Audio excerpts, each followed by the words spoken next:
We're on.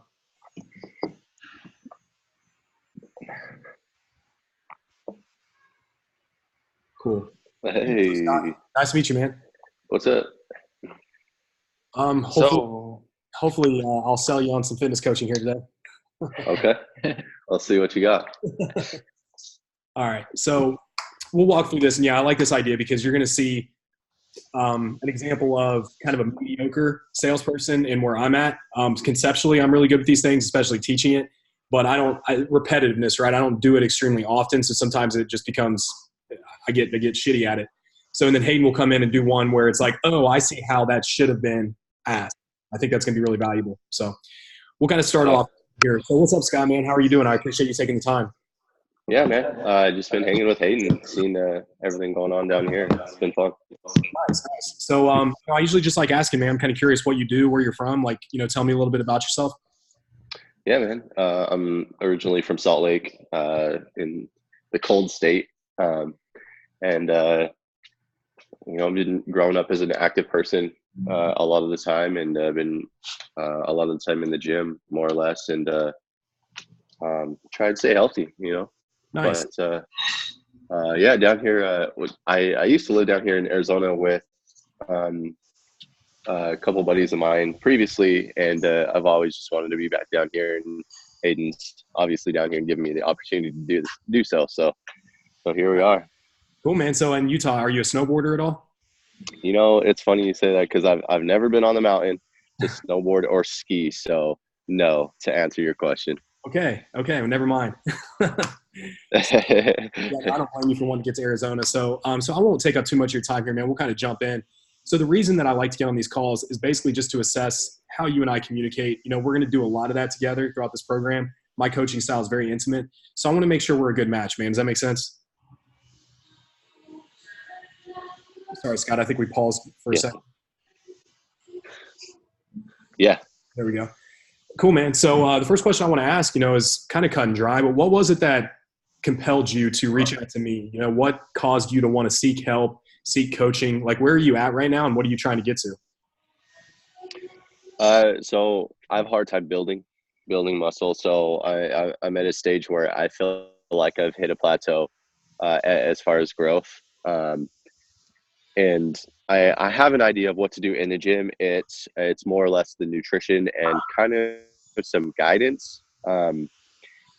Because I work best off of kind of like a map of what I'm doing at the gym. And as far as nutrition goes, I'll eat whatever I need to eat. Clean clean eating is easy for me. I just need to know what to do to excel on my weight gain journey. So just like I said, some guidance, man. Yeah. So I'm in the same boat. I'm an ecto. It's hard for me to gain weight. I've been through periods of my life where I would eat what I thought to be a lot of food and just couldn't understand why I wasn't making progress. And it wasn't until I realized that I needed to eat 5,000 calories in a day to be able to grow muscle. So does that sound like something that you would be able to do? Would you be able to push that much food if you had to? It would be tough. Sure. I've been to 34 to 3,600 calories for a good amount of time, and I just kind of I sit at the same weight. So if it comes down to it, obviously it's something I have to do. So Yeah. yeah. Well, I think what it comes down to, man, if I'm able to really teach you as to why we're increasing food each week, and let you know, hey, I think we should bump carbs because X, Y, and Z. Like, are you the kind of person that likes to really learn the science behind things? Of course, of course. Cool. Yeah, I've learned that makes all the difference, man. For me and clients I've worked with a lot of people who have had trouble gaining weight. And if they know, like, okay, you're telling me I can eat this much, I'm not going to get fat, and I tell them exactly why and how, they have a lot of success. So as long as you're willing to to follow that process, I think you'll be able to make a lot of progress, man. Yeah, cool, man. So what do you think? I'm gonna ask you one more question. What do you think is the biggest thing holding you back right now? Like, why have you not been able to really progress in terms of gaining weight, gaining muscle up to this point? Yeah, man. Laziness. Uh, like I said, I like to follow a game plan, and right now I don't really have one, so I'm kind of just cruising with it, and I eat when I'm hungry, I guess. I mean, it's not like I need to eat this, and this at this time and this amount of times during the day. It's like, oh, I'm kind of hungry. Let's cook something. cook something up or just stop by and get something somewhere. And it's not like, oh, like I'm on a specific regimen, so I don't care as much. Sure. That makes sense. You know, that's definitely an obstacle that we can get through, man. But I think it's only going to happen if we're also able to identify like why it is we want to put on muscle. Why do we want to look different? You know, I've had people come to me who want to just get abs so they can get more girls. That typically does not sustain, you know, a long-term transformation. I get it. You know, I'm in that boat too, or I've been in that boat. I shouldn't say I am right now. That's definitely not true. But I've been in that boat too, man. So like, what's your underlying factor or your why, so to speak? Honestly, just like kind of just hearing Hayden talk about how you're in prep right now. I've never done a competition, and I think that's I want to kind of make 2018 as like, or excuse me, 2019 as like a prep year for me, to obviously learn what it takes, and then to follow through with the competition. Since I've never done one, I kind of want to get a taste of what it's like, and then just to say I did. Dude, I like that a lot, man. But let me ask you this: why a prep? Like, why that extreme? I want to put my body to the test. I want to see how far I can push myself before, initially till I throw up, so Nice. I've never had anything push me to that extent. So I just want to see what I can do. Cool, man. So if I had to ask you, like, if we're able to get you into a solid off-season phase and start growing muscle, you learn all these principles, then we can transition into a prep. Like, if I laid that out for you, you would be happy and you think you'd be in a good place. I would 100% feel happy about it. Beautiful. Well, hey, man, I'd love to work with you. You know, I think that you and I communicate well. You seem like a really smart guy and just somebody who understands the basics, too, of what I look for. So if you're on board, man, I'm going to go ahead and share with you startup details and all that. Okay. Yeah, let's see. Cool. I'm going to push him so hard in the gym today, he's going to throw up. Oh, I got you. For some reason, I thought that was like a recommendation of what I should have said. I was like, cool. So hopefully I didn't emotional attachment. You're still going to give me your credit. I'm going to push you to it. I'm going to hold you to that. Okay, so at this point, guys, I'm just going to kind of like pick right back up. So, okay, cool, man. So the way this works is, you know, we're going to have a 12-week commitment to start, but obviously we're going to need to push past 12 weeks. You know, that's going to be the basis, though, where I educate you and get you a foundation. Does that make sense? Yeah. Cool. So the initial 12 here to start, I have kind of two options for payment. You can either do a payment plan or you can pay in full. So my payment plan is going to be 3 payments of $400, or you can also pay in full, which would save you about $100, and that's $1,100. Ooh. Probably the payment plan. Sure. Yeah, no, that's no problem, man. All I need right now is that first payment, and then what I'm going to do is send you out all your initial startup info. The way that works is I'm going to send you out an email with detailed instructions, and then we're actually going to have a one-on-one startup call a couple days before you actually begin. So that way we can go over your plan. I can do another FaceTime call with you, and you can ask me any questions that you have. Does that sound all right? Okay, yeah. As far as the payments go, is there a way I could like push the first one out? Because I'm like right now I'm on a kind of like I want to make sure it comes out on a day where I could like afford it and stuff like that. 100%, man. Yeah, we'll get all that worked out right now, and we can schedule out whatever date's best for you, for sure. Okay. Cool. Yeah, I mean, I knew kind of going into it, it'd be a little money as far as the program goes. So I was kind of expecting something like this. Cool. All right, guys. I guess that's pretty much it. I'm not going to, unless you want to actually give me money, Scott, I guess we can do that too. So I think that was kind of like pretty general in a sense. I don't know, Hayden, what kind of feedback would you have within that model? No, that was good. I mean, so the biggest things you guys need to take away from that is he reiterated all of Scott's problems. He took his program, Scott set his problems, followed him up with, hey, I can actually legitimately help you do that. And the thing to touch on too is he didn't say we can complete this during the 12-week course. He built that realistic expectation and said, hey, this is going to take more than 12 weeks, but what I can do over these 12 weeks is get you started on that path. because those are the things that if you say, hey, yeah, if he told Scott he could put on 25 pounds in 12 weeks, then Scott probably would have been like, yeah, this dude's smoking something. So make sure that when you hear their problems, make sure that you give them back realistic views on how they can actually accomplish them. Because right there, I mean, if Scott really wanted to, he probably would have paid Jordan. And that's the truth of it, because they had a legitimate conversation. That was not salesy at all.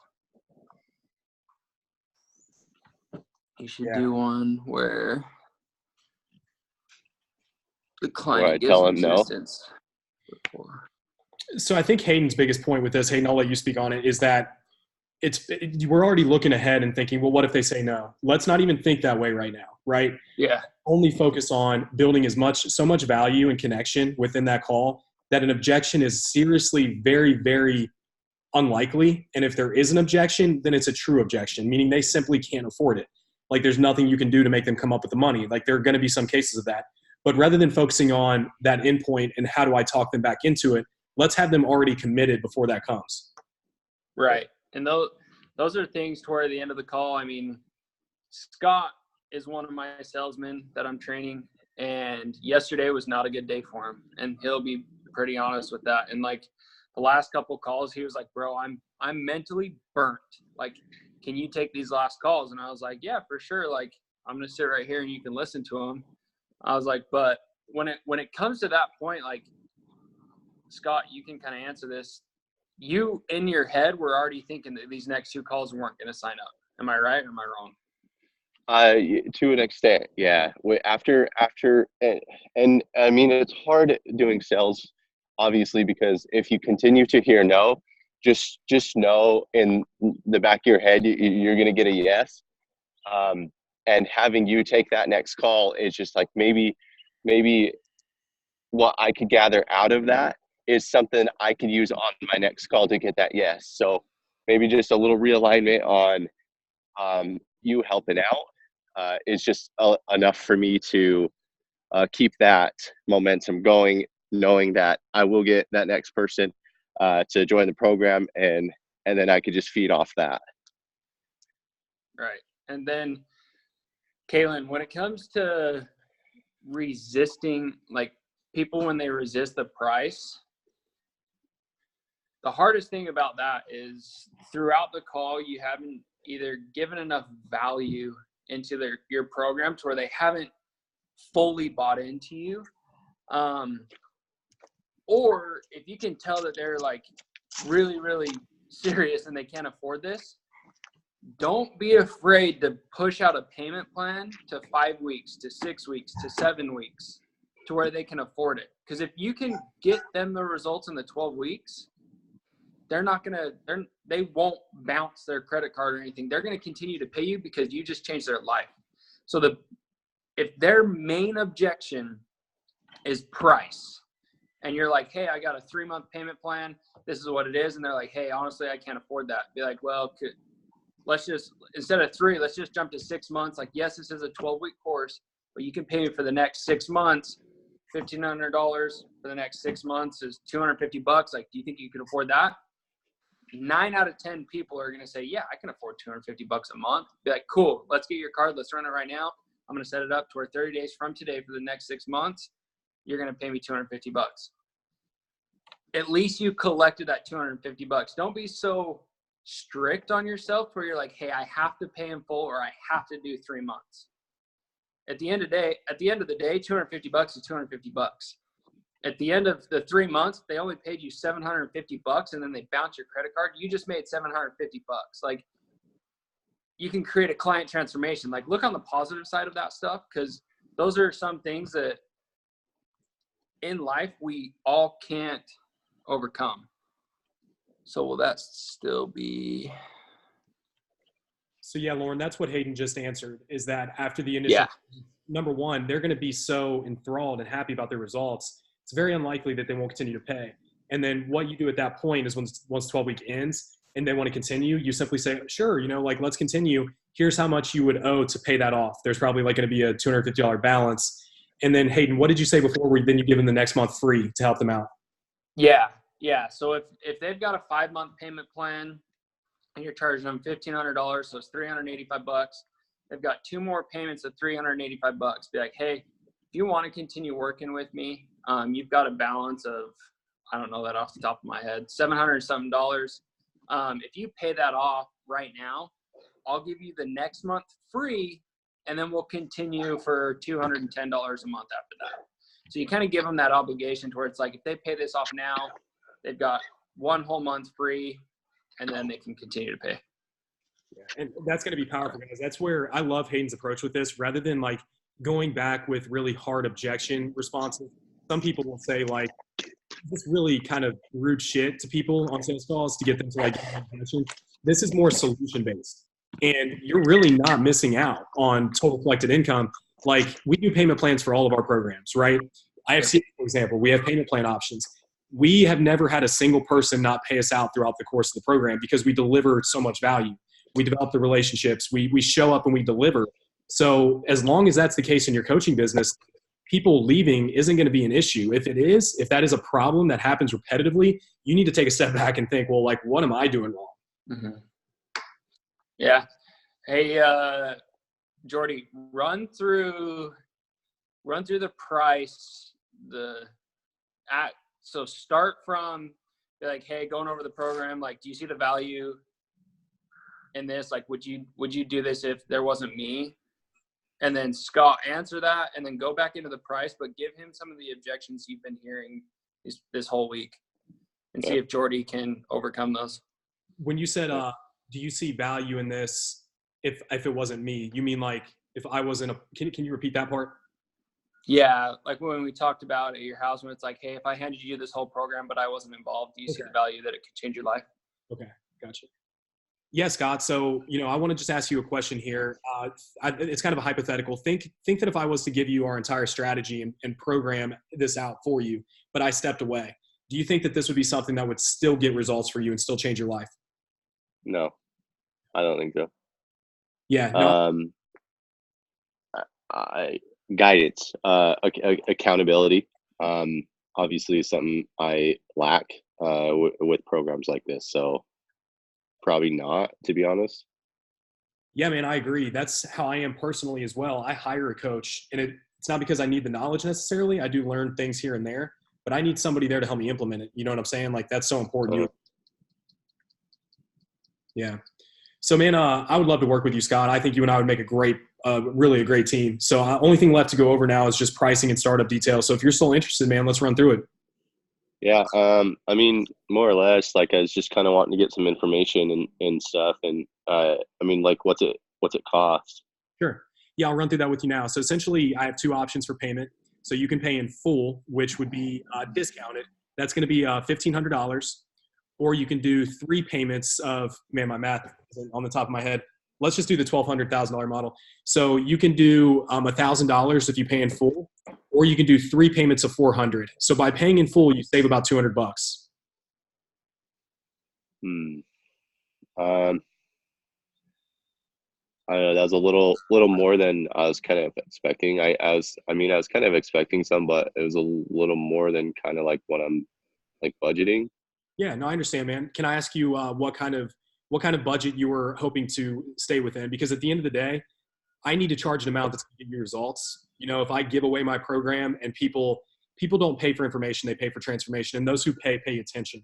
So, like, what is that number for you that that would help hold you accountable? Honestly, like I haven't really thought about it much. I know like my fiance would want to probably know some too, like the cost, obviously. Can I maybe get it on the next round, or can I get back to you, or like how, if I need to like kind of gather some information?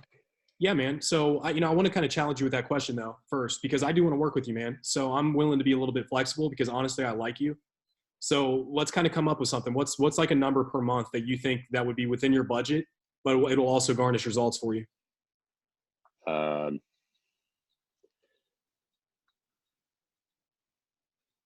Probably like I could probably pull off like $200 a month. Well, let's do this, man. Here's what I propose. I would be able to do a $200 a month plan, but I would still charge you $1,000. We would simply just run those payments past our initial 12 weeks. And I can guarantee you that you'll want to continue working with me past that 12.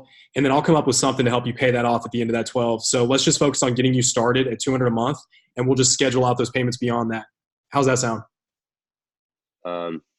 Yeah, I mean, we could probably do that. Is there can I still run it like by the fiance and kind of get back to you, or would we not be able to honor that anymore? As long as you could get back to me really quickly. And here's what I'll say. If you're able to put a deposit down, because I've got 6 other calls lined up today, and I'm able to work with about 3 of those. And I don't want to I want to work with you, man. I don't care what these other people are going to say. So Yeah. put a deposit down. That'll be refundable within 5 days. So actually, I should have said like 24 hours. That'll be a 24-hour refundable deposit for $50. And then what that'll do, it'll come off your first payment if you decide to move forward. Can you do that? Yeah, I could probably do that. Cool, man. Let's just go ahead and That take. should be okay. Awesome. Let's take that credit card. You go talk to your wife, and then make sure to shoot me a text if she has any questions. We can even hop on a call together if necessary. How's that sound? Okay. Yeah, let's go with that. How'd I do, Hayden? No, that was actually bomb. So when that first objection started coming up, do you guys notice when he brought up the fiance? So first off, he brought up his expenses, and then he kind of just rolled right into, I also need to talk to my fiance. Jordan ignored that. He just said, okay, cool. Like, I mean, what would fit into your budget? Like, what would you be comfortable in this budget? He pushed the fiance right out. Like, see you never. Like, we'll figure about that later. Don't get so scrambled in your brain that it's like, oh my gosh, they have 2 objections. Just focus on the first one, just like Jordan did. He solved that. $200 a month, awesome. And then he went and tried to immediately close them again. So it's like $200, boom, let's close it, get the credit card. Oh, okay, so now he's sold on the program. He said, no, I still need to talk to my fiance. Okay, well, can he honor that? Well, I can honor that for 24 hours with a whole deposit of $50. $50 isn't that much. Scott, you could honestly see his wheels were spinning, and then he's like, all right, yeah, let's do this. When it's all said and done, like, Jordan threw out his emotions but controlled them. He controlled the conversation the whole time by reiterating everything he said, but following it up with those questions to overcome everything. Nice. So way more. that sales call close right there, everybody rewatch that like 5 or 6 times, because that was like picture perfect. Nice. Yeah, so I think too, guys, like being willing, especially earlier in your career, you would agree, like be a little willing to work with them. Let's get some clients under your belt. Yep. Doing the $200 a month. And I love the idea of asking them, what can you afford? Obviously, if they throw out something that's really disrespectful, $50 a month, sometimes you're just going to have to say, hey, I'm sorry, but what I usually tell people at that point is look, here's what's going to happen. If I do that, I'm going to build resentment towards you, because all my other clients, they pay me $500 a month, and I want to give you ample service, and that's just not going to cut it. Yep. Yeah. No, that close right there that Jordan just did was legit, guys, like picture perfect. Like if he wouldn't have closed that in real life, I legitimately would be shocked. That was like picture perfect. So. Nice. Oh yeah. That gives me some confidence for my sales calls today. Good. So, I mean, do you guys have any other scenarios that you guys can think of? I mean, Scott's been freaking blowing up calls this week, so he might have some, but do you guys have any other that you guys are running through? Just unmute yourself and speak up. Yeah. And with Scott, he was willing to talk, he was willing to share. And I know that's not always going to be the case. And I think that just comes back to being willing to have the uncomfortable silences, to ask the questions, like take as long as you need to take and ask as many questions as you need to ask. Eventually they're going to open up to you. And if they haven't opened up to you yet, it's because they don't trust you yet. So, that rapport at the beginning of the call, I was trying to find some mutual common interest, snowboarding. It backfired on me, but that's okay. I still got a laugh out of him, like those little things are important. Like I vibed with Scott. Scott and I obviously have a lot of similarities. A lot of times your clients will be the same way. They're going to be girls who vibe with you. So just vibe back with them. Yeah. Don't be afraid to deviate from the sales script to build that rapport. Like you want to be able to close someone within 15 to 25 minutes. But if not, like, don't try to pressure your guys' self for time just to get through your program. If it takes you 45 minutes to close a call, let it take 45 minutes, and let 30 minutes of that just be building rapport and really connecting with them. Because then when it comes down to the actual close, they're going to trust you more than anything, and it'll make everything a lot easier. I have a call today. She messaged me, and I don't have the finances, but I still want to talk and get some guidance. She said a lot is going on losing her job and moving. Fucking A. Lauren,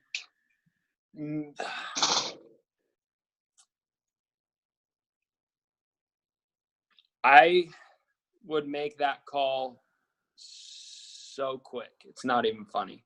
Like, I would jump on the phone and say, where are you looking to get guidance? And then kind of just expound on that a little bit and like really build her guidance and build that trust, because she eventually will come back to you. But at the same time, don't waste your time. Don't spend 30 to 45 minutes on the phone call. Like, that right there should only be like a 15-minute phone call. Yeah, if not less. I would tell her right up front too, Lauren, hey, Yeah, I've got calls all day today, so I've got like 10 minutes. You know, I'm willing to help you as much as I can within that 10 minutes. You know? Yep. Yeah, because like Hayden said, you know, with any of these sales calls, guys, like, don't get discouraged if you don't close it. You're going to close a lot of them, though. At least get deposits. They're going to come back around. But always think in your head subconsciously that you're going into that call to close them. Like, you're going to close them. And I know that can become hard maybe if you hear a couple of no's, but you've got to train your brain into believing that every one you're going to close. And you do that by going into it with the intention of helping, not closing. But you go into it with the intention of, no matter how this call goes, I'm going to either sell her today or I'm going to sell her in 6 months when she comes back because of how impactful this call was. So people either buy now or they buy later. All right. So keep that very, very clear within your subconscious. Yeah, Lauren, make sure that you always schedule out your calls 30 to 45 minutes just to give you that window of, like, if a call takes longer than 15 minutes, you're not all of a sudden like stressing. But I mean, if that phone call for some reason does go past, like if it takes all 15 minutes and you're getting on that other call, don't be afraid to text your clients and say, like, hey, can I call you in 5? Yeah. Like, something came up, can I call you in 5 or 10? Like, don't be afraid, because that's showing them that you are the authority in this whole scenario. So don't be afraid to make it inconvenient for them. For sure. Yeah. And also, you texting them is just subconsciously building more, like, oh, Lauren texted me. That's cool. Then they know that they're getting on the call with you and they're even more excited when they show up. So yeah, I do that all the time.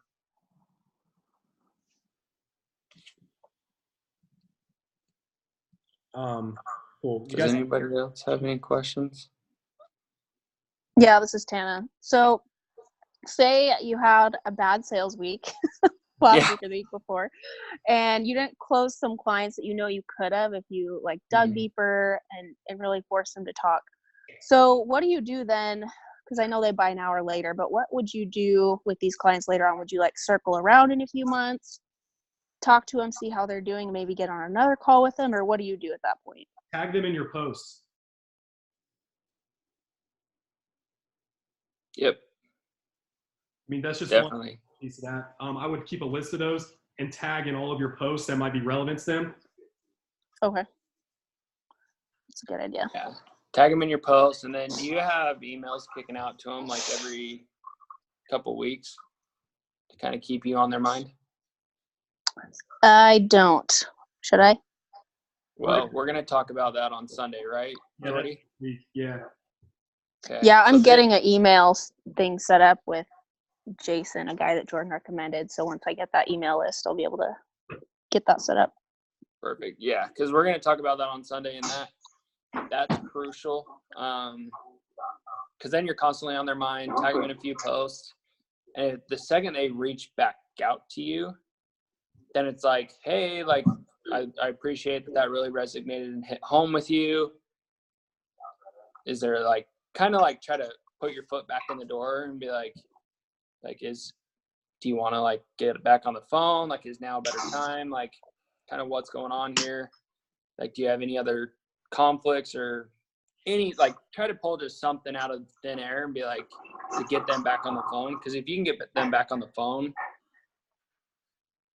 they're done. Yeah, I for. got it now. They're done for. So Yeah. Don't spend Okay. too much time worrying about that too, because they're watching you. You know, they're very likely engaging with your content and they're seeing your stuff. Eventually, you're going to see something that's relevant to their struggle at that time, and they're going to say, "Man, I need to reach back out to Tana."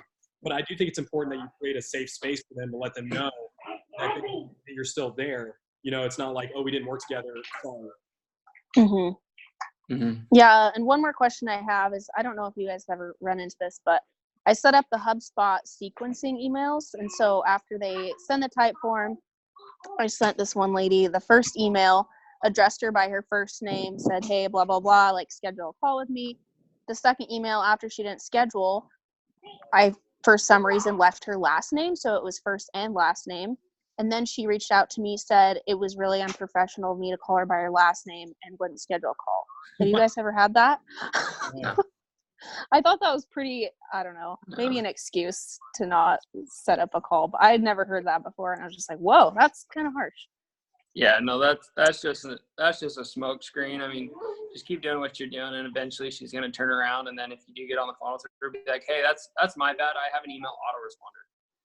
Yeah. I forgot to delete the last name." Be like, "That's just a mental mistake on my part. Like, I'm truly sorry." Like, and then just jump into everything. Yeah, be super back. You know, I've seen all kinds of weird stuff. Like, you're gonna run into some. Yeah. Cool. Anybody else have any questions? I actually had one guy. Ironically, his name was Guy, and this guy, we got onto a sales call, and he had hard price objections. He just couldn't afford it, and then was like, "Okay, fine." We parted ways. He emailed me like, I don't know, 27 times following that each week, with like cussing me out, saying how, you know, I'm not willing to help him, and it just continued. And I just, it was funny. Like, I just let him keep going and going and going. And he finally stopped, but it was funny. I sent out an email to my email list the other day, and he was on it, and I got a reply from him. He's like, "Take me off your fucking email list." Like, you know, so you're going to get some characters. Like, there's some crazy people. Oh yeah, when I was doing door to door, I had probably 1 or 2 people a week text me and be like, "You manipulated me into this. Like, I got the service done. I want a refund." I'm like, "Well, it's past 7 days. Like, you got to commit with this. Like, sorry. Like, I didn't sign it for you. I didn't pull out your credit card. Like, that was you." So I actually had an interesting one that I asked Hayden about the other day that I should have talked to Hayden before I followed up. So had a great call with a client. It went perfect. Connected her with her pain, took her through the whole process. But I think I did have her kind of mesmerized, right? I had her in this zone that I got her to pull her credit card out and give it to me. And immediately she texted me and she was like, "Hey, I'm sorry, but I've changed my mind. I felt like I was pressured to pay on the phone. I'd like to back out of the program." And I wasn't pressuring her in the sense like, "No, you've got to pay today." She's just simply asked me, "Can I think about it?" And I said, "Well, I would love to let you do that, but you know, we have a strict deadline, etc. Like, I'd really like to get the payment today to lock in your spot. Is that okay?" And she agreed. So, you know, I followed up just by saying, "I'm sorry. I really did not mean to make that happen. You know, of course, I'll refund your money." But as Hayden said, I should have just gotten her on a call again right away. Removed her from that dissonance, but she was already kind of had her mind made up, and you can only do so much from text. You know, I should have said, "Hey, can you talk really quick? I want to apologize." yeah, when the pressures are high in a phone call and they buy off of emotion, 1, that's good because you're going to close them every time. But 2, like, when it's all said and done, as you're closing the call, make sure that you're sincere. Make sure that you almost resonate back to them that, like, you truly care about them. You can't wait to work with them. Like, they're your perfect client. You guys are going to have so much success together, to where it almost drops their walls again, to where it's like, "Hey, he didn't really manipulate into me. He didn't sell me. I bought this. Like, I'm going to do so good." And just reiterates everything that they need. That way that scenario won't happen. Yeah, I think that's where I went wrong. It's kind of in robot mode. I was kind of just taking payments, you know. I left too much of a little awkward pause while she was digging for her stuff. And then I was kind of like, "Okay, thanks. We'll send you this." Yeah, I stopped the rapport too early. Yeah. I'll always close everything with all that rapport that you just built. But Jordan has an excuse because he's in prep brain. So Yeah. At times I'm like, I really don't want to be fucking talking to you right now. I'm sorry. So, Well, hopefully this was helpful, guys. Maybe we'll plan another one of these, here soon as well. I think it'd be good to do a female one, of course. Like I'll have Aaron go through it, maybe with Scott or you, Hayden, so we can get a female perspective and like more of a female's angle of goals and like body image issues and like weight loss, that kind of stuff. Yeah, let's do it. Cool. Let's maybe just end. Can we end the module on Sunday with that? Yeah, I think that'd be great. Yeah, I'll make a note. Laura's coming to hang out with me this weekend, so she'll be sitting right next to me. That's perfect. Cool. So maybe Laura can try and close Aaron, and Aaron can try and close Laura. Okay. Put them both on the spot. Yeah, so this weekend's module will be email marketing, lead magnets, as well as a mock sales call. Cool. Let's do it. All right, guys. Hope you have a good weekend. We'll see you guys Sunday. Hey, if you guys need anything, hit my DMs on Facebook or text me. Don't be afraid to text me. Like if you want to get on a call with me and I don't have calls scheduled, I'll call you. Yeah. Remember that. Same goes for me, guys, and Aaron and Lacey. That's kind of how this works. If you guys, I mentioned that on the live when we got started, but we're not going to call you and say, hey, let's talk. Like, the people who sit in the back of the class and never raise their hands typically don't do that very well. So if you need something, speak up. Cool. Perfect. See you guys. Later.